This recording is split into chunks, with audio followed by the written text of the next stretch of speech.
हाँ, अपराध की दुनिया में एक बड़ा बदलाव देखने को मिल रहा है, जहाँ कभी भाईचारे की मिसाल समझे जाने वाले लॉरेंस बिश्नोई और गोल्डी बराड़ के रास्ते अब जुदा हो गए हैं। इस दरार में एक और बड़ा नाम उभरा है, रोहित गोदारा, जिसने गोल्डी बराड़ के साथ हाथ मिला लिया है। यह स्थिति भारत की सुरक्षा एजेंसियों के लिए चिंता का सबब बन गई है, क्योंकि इससे एक नए गैंगवार की आशंका बढ़ गई है।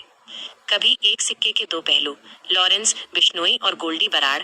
लॉरेंस बिश्नोई और गोल्डी बराड़ का नाम कई हाई प्रोफाइल आपराधिक मामलों में एक साथ जुड़ा रहा है, जिनमें पंजाबी गायक सिद्धू मूसेवाला की हत्या भी शामिल है। लॉरेंस, जो इस समय गुजरात की साबरमती जेल में बंद है, जबकि गोल्डी बराड़ कथित तौर पर कनाडा अमेरिका से अपने नेटवर्क को चला रहा था। दोनों एक दूसरे के सबसे भरोसेमंद साथी माने जाते थे। उनके बीच का तालमेल इतना मजबूत था कि उन्हें जुर्म की दुनिया के जय वीरू भी कहा जाता था। दरार की जड़, अनमोल बिश्नोई और वर्चस्व की लड़ाई। इस गहरी दोस्ती में दरार की मुख्य वजह लॉरेंस बिश्नोई का छोटा भाई अनमोल बिश्नोई बताया जा रहा है। खबरें हैं कि जब अनमोल 2024 में अमेरिका में फर्जी दस्तावेजों के साथ पकड़ा गया था, तो गोल्डी बराड़ और रोहित गोदारा ने उसकी जमानत दिलाने में कथित तौर पर मदद नहीं की। इस बात से लॉरेंस बिश्नोई काफी नाराज बताया जा रहा है। एक वायरल ऑडियो मैसेज में, जिसे गोल्डी बराड़ का बताया जा रहा है, उसने साफ कहा है कि अब उसका अनमोल बिश्नोई से कोई संबंध नहीं है। इस ऑडियो में गोल्डी बराड़ ने रोहित गोदारा के साथ मिलकर राजस्थान के श्रीगंगानगर में एक प्रॉपर्टी डीलर आशीष गुप्ता पर हुए हमले की जिम्मेदारी भी ली है, और साफ किया कि उनका मकसद उसे मारना नहीं, बल्कि सबक सिखाना था।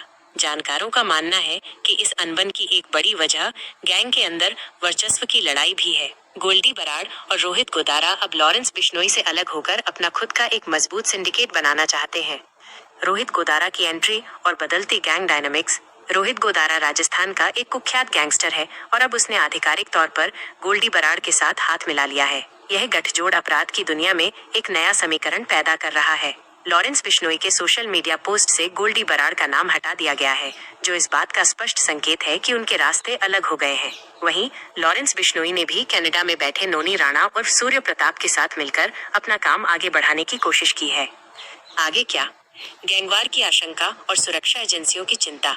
इस विभाजन ने सुरक्षा एजेंसियों की चिंता बढ़ा दी है। पंजाब, राजस्थान, हरियाणा और दिल्ली पुलिस के अधिकारियों ने एनआईए के साथ मिलकर इस नई स्थिति पर चर्चा की है। उन्हें आशंका है कि इस दरार से गैंगवार बढ़ सकता है, क्योंकि दोनों गुट अब अपनी अपनी ताकत बढ़ाने और नए शूटरों की भर्ती में लगे हैं। एक तरफ लॉरेंस बिश्नोई पंजाब और हरियाणा के ग्रामीण इलाकों से अपराधियों को खींच रहा है, वहीं गोल्डी बराड़ कनाडा में बैठकर वर्चुअल इंटरव्यू के जरिए अंतर्राष्ट्रीय स्तर के शूटरों को चुन रहा है। हालांकि कुछ अधिकारियों का मानना है कि गैंगस्टरों के बीच यह टकराव उनके लिए फायदेमंद हो सकता है, क्योंकि इससे गैंगों की ताकत बढ़ेगी और वे कमजोर पड़ सकते हैं। लेकिन यह निश्चित है कि आने वाले समय में अपराध की दुनिया में बड़ी हलचल देखने को मिल सकती है। क्या आप इस विषय पर किसी